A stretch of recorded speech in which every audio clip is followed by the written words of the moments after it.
आज हम पढ़ेंगे भारतीय संविधान। भारतीय संविधान के जो विकास में जो क्रमशः सीढ़ियाँ आती गई उनको हम देखेंगे विस्तार पूर्वक।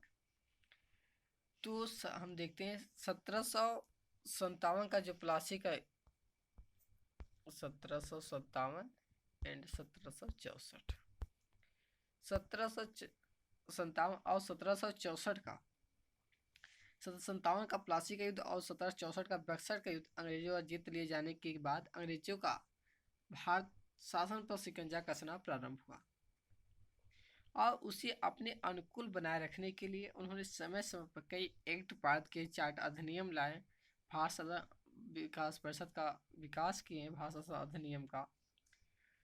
उन धीरे धीरे क्रमशः भारतीय संविधान के विकास की ये मुख्यतः सीढ़ियाँ बनी। देख लेते हैं पहला क्या था। पहला आया था 1773 का रेगुलेटिंग एक्ट। 1773 के रेगुलेटिंग एक्ट के द्वारा एक ऐसी सरकार की स्थापना की गई जो गवर्नर जनरल और उसके परिषद के जो सदस्य थे जो अपनी सत्ता का उपयोग मिलजुल कर करते थे। इसकी कुछ मुख्य विशेषताएं थी, मुख्य धाराएं थी जो 1773 की। तो इसमें क्या था, कंपनी के शासन पर संसदीय नियंत्रण स्थापित किया गया। इसी के द्वारा कलकत्ता में एक सुप्रीम कोर्ट की स्थापना कर दी गई और जो बंगाल का गवर्नर जनरल था उसे तीनों प्रेसिडेंसियों का गवर्नर जनरल नियुक्त कर दिया गया। 1773 का जो रेगुलेटिंग था उसके द्वारा तीन मुख्य बातें यानी तीन मुख्य धाराएं थी। इसके द्वारा कलकत्ता में एक सुप्रीम कोर्ट की स्थापना करना, दूसरा था जो बंगाल का जो गवर्नर जनरल था उन्हें तीनों प्रेसिडेंसियों का गवर्नर जनरल नियुक्त कर दिया गया और जो है कंपनी के जो शासन पर जो है संसद का सीधा नियंत्रण स्थापित कर दिया गया। ये तीन मुख्य धाराएं थी 1773 की। अब आता है 1784 का पिट्स इंडिया एक्ट। 1773 के रेगुलेटिंग के बाद 1784 में पिट्स इंडिया एक्ट आता है। इस एक्ट के द्वारा दोहरे शासन का प्रारंभ हुआ। पहला था व्यापारी मामलों के लिए और दूसरा था राजनीतिक मामलों के लिए। जो व्यापारी मामलों के लिए था उसके लिए कोर्ट ऑफ डायरेक्टर था और जो राजनीतिक मामलों के लिए था उसके लिए कोर्ट ऑफ कंट्रोलर था जो राजनीतिक मामलों को देखता था। इसकी दो प्रमुख बातें थी। आता है अब 1783 का चार्टर अधिनियम। 1793 जो चार्टर अधिनियम था इसके द्वारा जो नियंत्रण बोर्ड के जो सदस्य थे और कर्मचारी थे 1793 का जो चार्टर अधिनियम था उसके द्वारा क्या था कि जो नियंत्रण बोर्ड के सदस्य और कर्मचारी थे उनको जो वेतन और भत्ता देने की व्यवस्था थी वो भारतीय राजस्व में से व्यवस्था कर दी गई। 1813 ईस्वी का 1813 का चार्टर अधिनियम।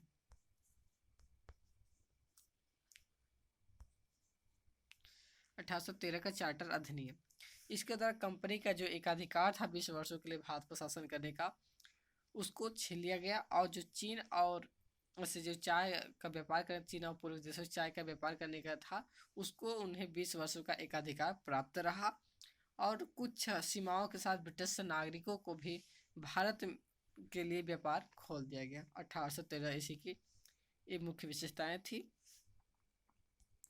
1833 का चार्टर अधिनियम। 1833 का चार्टर अधिनियम इसके द्वारा जो है व्यापारिक अधिकार जो है जो कंपनी का जो व्यापारिक अधिकार था उसको पूर्णतः समाप्त कर दिया गया। अब कंपनी का जो कार्य था अब ब्रिटिश सरकार की ओर से नाम मात्र का शासन करना रह गया भारत पर। जो बंगाल के गवर्नर जनरल थे उसको 1833 के जो चार्टर अधिनियम था उसके तहत पूरे भारत का गवर्नर जनरल नियुक्त कर दिया गया, यानी कहा जाने लगा। अब भारतीय कानूनों का है जो 1833 के चार्टर अधिनियम के द्वारा पूरा विस्तार से वर्गीकरण किया गया और एक विधि आयोग का नियुक्ति करने की व्यवस्था की गई 1833 के चार्टर अधिनियम द्वारा। 1833 के चार्टर अधिनियम की मुख्य धारा क्या थी, तो इसके द्वारा जो व्यापारिक अधिकार जो थे कंपनी को मिले वो पूर्णतः समाप्त कर दिया गया था और अब जो कंपनी था उनका जो भारत पर शासन करना और ब्रिटिश सरकार की ओर से नाम मात्र का रह गया था। और जो बंगाल के गवर्नर जनरल थे और उनको अब पूरे भारत का गवर्नर जनरल कहा जाने लगा 1833 के रेगुलेटिंग एक चार्टर अधिनियम के द्वारा। और जो है इसी के द्वारा भारतीय कानूनों का वर्गीकरण किया गया और एक विधि आयोग का गठन करने की व्यवस्था की गई। अब आता है 1853 का चार्टर अधिनियम, 1853 का चार्टर अधिनियम।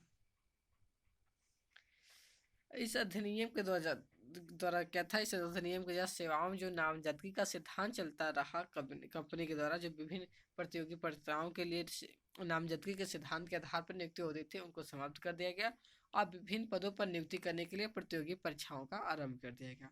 ये उसकी मुख्य बातें थी 1853 की चार्टर अधिनियम द्वारा। अब 1858 का भारत 1858 का चार्टर अधिनियम, 1858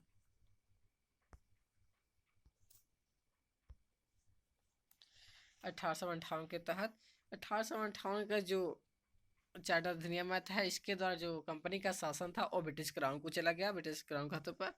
और एक मंत्री परिषद की जो व्यवस्था, भारत में एक मंत्री परिषद की व्यवस्था की गई और जो 15 सदस्यों की जो एक भारत परिषद का सृजन किया गया। और भारतीय मामलों पर ब्रिटिश संसद का अब सीधा नियंत्रण स्थापित कर दिया गया। अब कंपनी के शासन को समाप्त कर दिया, क्योंकि 1857 में जो प्रथम स्वतंत्रता संग्राम हुआ था, उसके तहत फेल मार जाने के कारण कंपनी के शासन को समाप्त कर दिया गया। अब जो कंपनी का शासन था उसे पूर्णतः समाप्त करके ब्रिटिश क्राउन के हाथों में चला गया। 1861 में आता है भारत शासन अधिनियम, 1861 का भारत शासन अधिनियम। इसमें क्या था कि गवर्नर जनरल की जो कार्यकारिणी परिषद का जो है विस्तार किया गया, जो अब उनमें भारतीयों को भी मतलब सम्मिलित होने का मौका दिया गया। अब विभागीय प्रणाली का प्रारंभ किया गया और गवर्नर जनरल को पहली बार अध्यादेश जारी करने का अधिकार प्राप्त हुआ। और गवर्नर जनरल को बंगाल, उत्तर प्रांतीय सीमा प्रांत और पंजाब की जो विधान परिषद था उसको स्थापित करने का शक्ति मिल गई। 1892 ईस्वी का भारत शासन अधिनियम,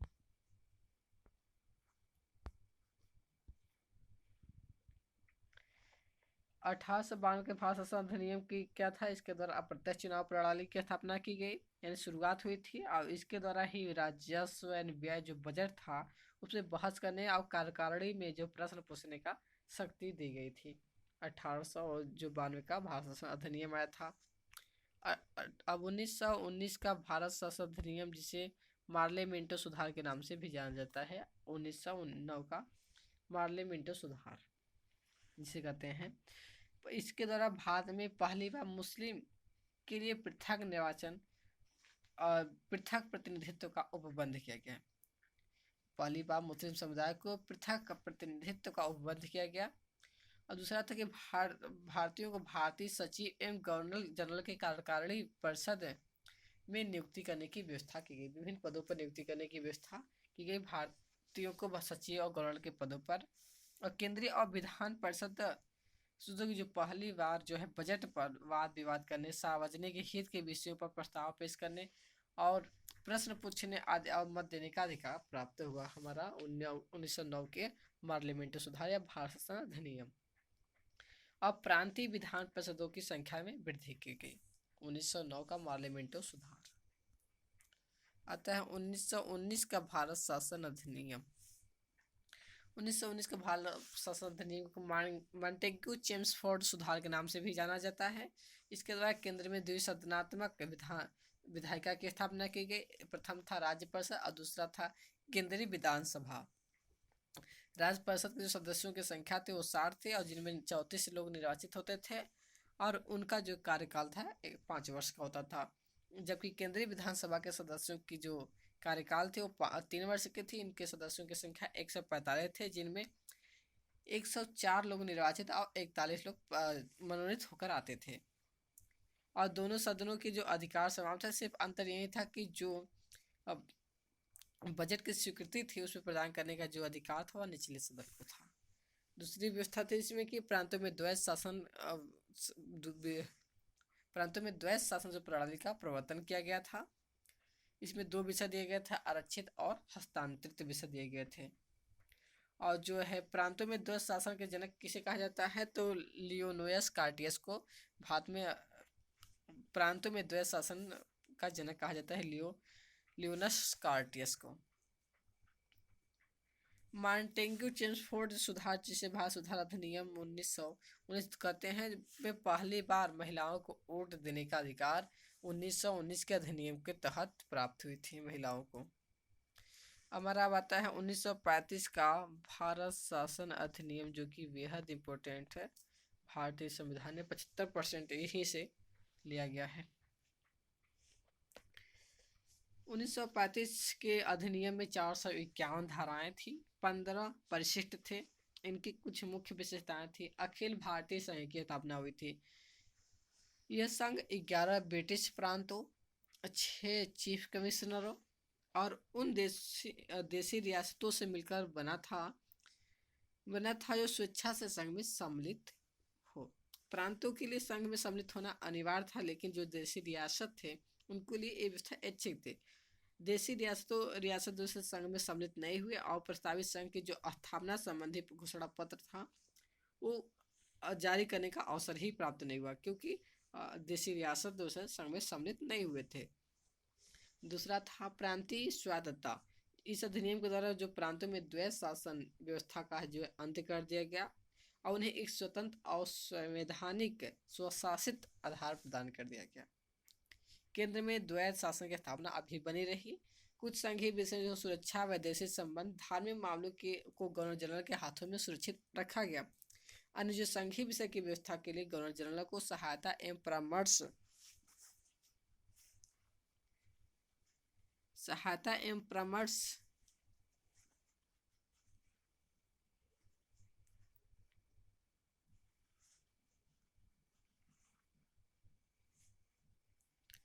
केंद्र में जो है द्वैत शासन की व्यवस्था अभी बनी रही। कुछ संघीय विषय सुरक्षा, वैदेशिक मामलों और जो धार्मिक मामलों थे को गवर्नर जनरल के हाथों में सुरक्षित रखा गया। अन्य संघीय विषयों की व्यवस्था की गई और संघीय विषयों की व्यवस्था की जिसमें गवर्नर जनरल को सहायता एवं परामर्श देने तो मंत्रिमंडल की व्यवस्था की गई। और जो मंत्रिमंडल जो है व्यवस्थापिका के प्रति उत्तरदायी था, जिस तरह से अभी है।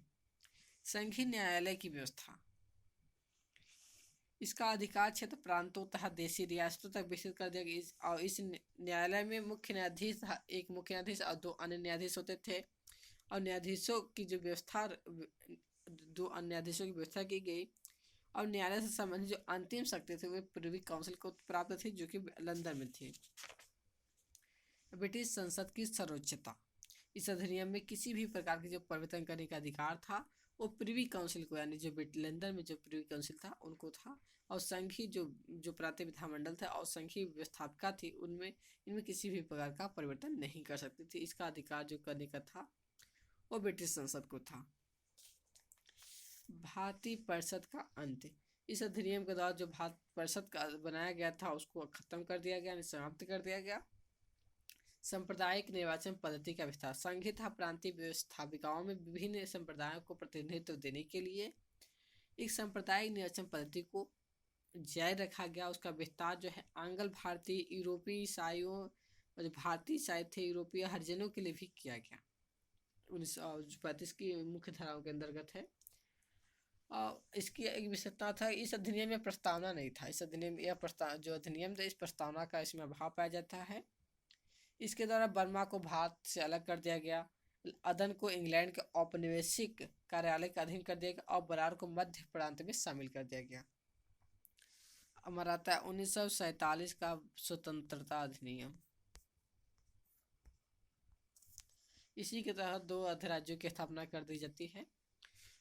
ब्रिटिश संसद में 4 जुलाई 1947 को भारत एवं पाकिस्तान नामक को भारत स्वतंत्रता अधिनियम प्रस्तावित किया गया, जो 18 जुलाई 1947 ईस्वी को स्वीकृत भी हो गया था। इस अधिनियम में 20 धाराएं थी। इनकी मुख्य धाराएं इस प्रकार हैं। इसके तहत ही 2 अधिराज्यों की स्थापना की। 15 अगस्त 1947 को भारत एवं पाकिस्तान नामक 2 अधिराज्य की स्थापना कर दिए जाएंगे और उनको ब्रिटिश सरकार सत्ता सौंप देगी। और सत्ता का जो उत्तरदायित्व होगा दोनों अधिराज्यों के संविधान सभा को होगी। और ये संविधान सभा जब तक संविधान का निर्माण नहीं कर लेती वही मंत्रिमंडल के रूप में कार्य करेगी और वह 1935 के अधिनियम के जो भारत शासन अधिनियम के तहत जो है कानून है उसी के तहत शासन करेगी। और देशी रियासतों में ब्रिटिश की जो सर्वोपरिता थी सर्वोपरिता को समाप्त कर दिया जाएगा। उनको भारत या पाकिस्तान किसी में अधिराज्य में सम्मिलित होने का अधिकार प्राप्त हो गया। आता है भारतीय संविधान सभा। भारतीय संविधान सभा इसकी ये जो हमने जो पढ़ा अभी फिलहाल, जो रेगुलेटिंग एक्ट ऑफ इंडिया एपिट्स इंडिया एक्ट है, और जो चार्टर अधिनियम एंड जो भाषा अधिनियम था, यही भारतीय संविधान की क्रमशः सीढ़ियाँ बनी थी। इन्हीं के माध्यम से धीरे धीरे क्रमशः भारतीय संविधान का विकास होता है। भारतीय संविधान सभा, अब आते हैं भारतीय संविधान सभा। कैबिनेट मिशन की संस्तुतियों के आधार पर संविधान सभा की निर्माण करने वाली संविधान सभा का गठन जुलाई 1946 में किया जाता है। कैबिनेट मिशन योजना के अंतर्गत ही संविधान सभा का गठन किया जाता है जुलाई 1946 में। और संविधान सभा के जो सदस्यों की संख्या थी वो 389 निश्चित की गई थे, जिनमें 292 जो ब्रिटिश प्रांत थे, ब्रिटिश प्रांतों का अधिकार था वो, और 4 चीफ कमिश्नर क्षेत्रों के प्रतिनिधि थे, और 93 जो थे देशी रियासतों के प्रतिनिधि थे। कैबिनेट मिशन योजना के अनुसार जो जुलाई 1946 में संविधान सभा का चुनाव हुआ, और कुल मिलाकर 389 सदस्यों में से प्रांतों के लिए 296 सदस्यों के लिए चुनाव हुआ, जिनमें कांग्रेस को 208, मुस्लिम को 73 सीटें प्राप्त हुई। अन्य को 15 अन्य दलों को था स्वतंत्र उम्मीदवार निर्वाचित हुए। 9 दिसंबर 1946 को संविधान सभा की प्रथम बैठक हुई, जिनमें सच्चिदानंद सिन्हा को अस्थायी अध्यक्ष बनाया गया।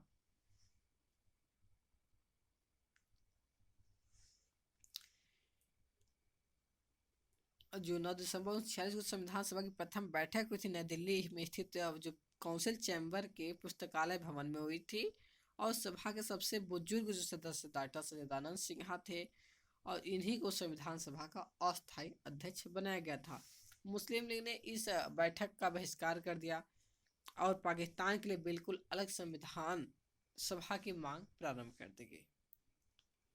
हैदराबाद एक ऐसा देशी रियासत था जो जिसके प्रतिनिधि जो है संविधान सभा में सम्मिलित नहीं हुए, क्योंकि एक देशी रियासत था।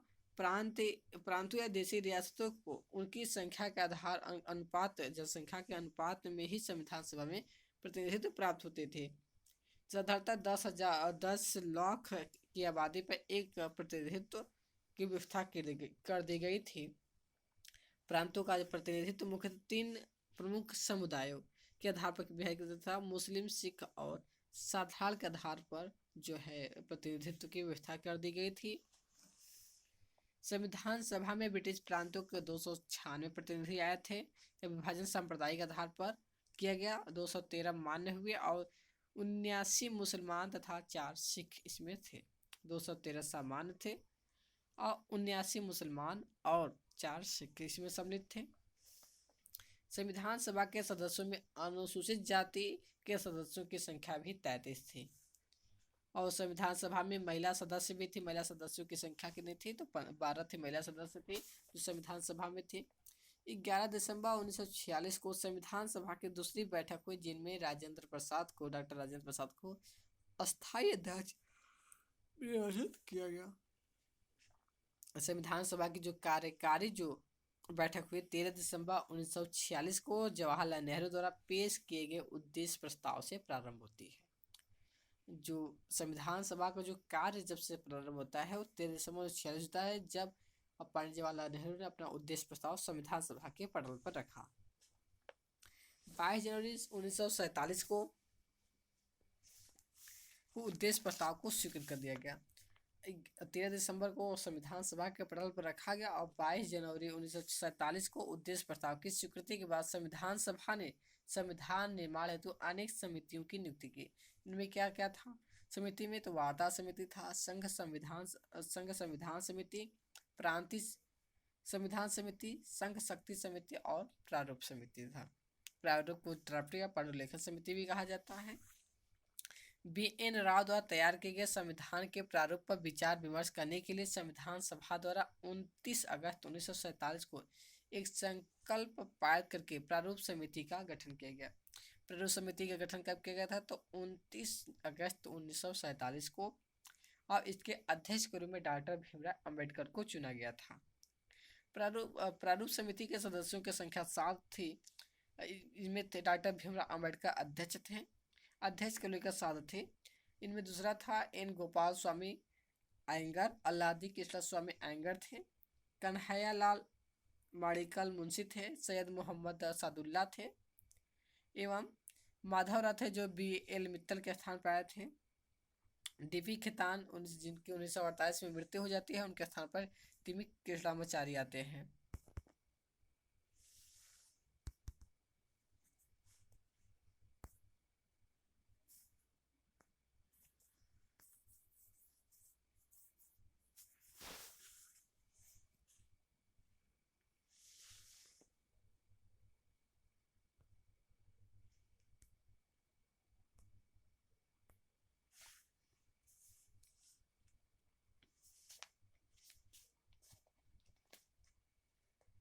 संविधान सभा में अंबेडकर का निर्वाचन जो था पश्चिम बंगाल से हुआ था।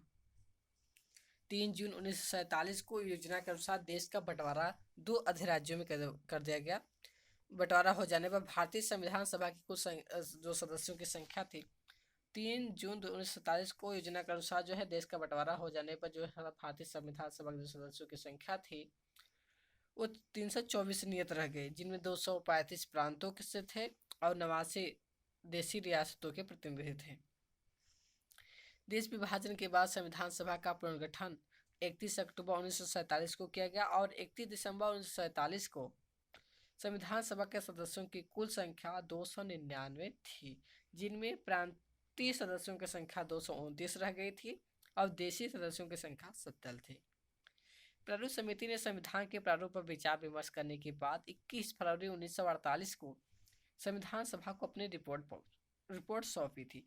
संविधान सभा में और संविधान का प्रथम वाचन जो है 4 से 9 नवंबर 1948 तक चला था।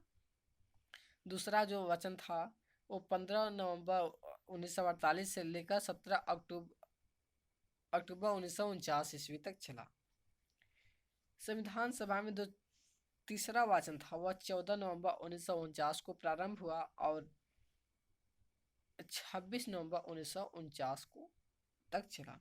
तो संविधान सभा द्वारा संविधान को पारित कर दिया गया और इस संविधान सभा के जो 284 सदस्य उपस्थित, संविधान सभा जब पारित किया गया उस समय संविधान सभा में 284 सदस्य उपस्थित थे। संविधान निर्माण की प्रक्रिया में 2 वर्ष 11 माह 18 दिन का समय लगा था। संविधान के प्रारूप पर कुल 114 दिनों तक बहस चली थी। संविधान के निर्माण में कुल 63,96,729 लगभग 64 लाख रुपया लगा था, खर्च हुआ था। संविधान को जब 26 नवंबर 1949 ईस्वी को संविधान सभा द्वारा पारित किया गया तब इनमें कुल 22 भाग, 8 अनुसूचियां और 395 अनुच्छेद थे। वर्तमान समय में 22 भाग और 355 अनुच्छेद एवं 12 अनुसूचियां हैं। भारतीय संविधान के कुल अनुच्छेदों में से 15 अर्थात 5, 6, 7, 8, 9, 60, 324, 366, 367, 372, 380, 388, 391, 392 तथा 393 अनुच्छेदों को 26 नवंबर 1949 ईस्वी को ही परिवर्तित कर दिया गया, जबकि शेष अनुच्छेदों को 26 जनवरी 1950 ईस्वी को लागू किया गया। जो 15 अनुच्छेद थे उनको 26 नवंबर 1949 ईस्वी से ही परिवर्तित लागू कर दिया गया, जबकि शेष अनुच्छेदों को 1950 से लागू किया गया। संविधान सभा की जो अंतिम बैठक थी 24 जनवरी 1950 ईस्वी को हुई और उसी दिन संविधान सभा के द्वारा डॉक्टर राजेंद्र प्रसाद को भारत का प्रथम राष्ट्रपति चुना गया। कैबिनेट मिशन के सदस्य सर स्टैफोर्ड क्रिप्स और लॉर्ड पेंथिंग लॉरेंस तथा M.B. अलेक्जेंडर थे। कैबिनेट मिशन के जो 3 सदस्य थे सर स्टैफोर्ड क्रिप्स थे, लॉर्ड पेंथिंग लॉरेंस और M.B. अलेक्जेंडर थे। 26 जुलाई 1947 को गवर्नर जनरल ने पाकिस्तान के लिए पृथक संविधान सभा की स्थापना की।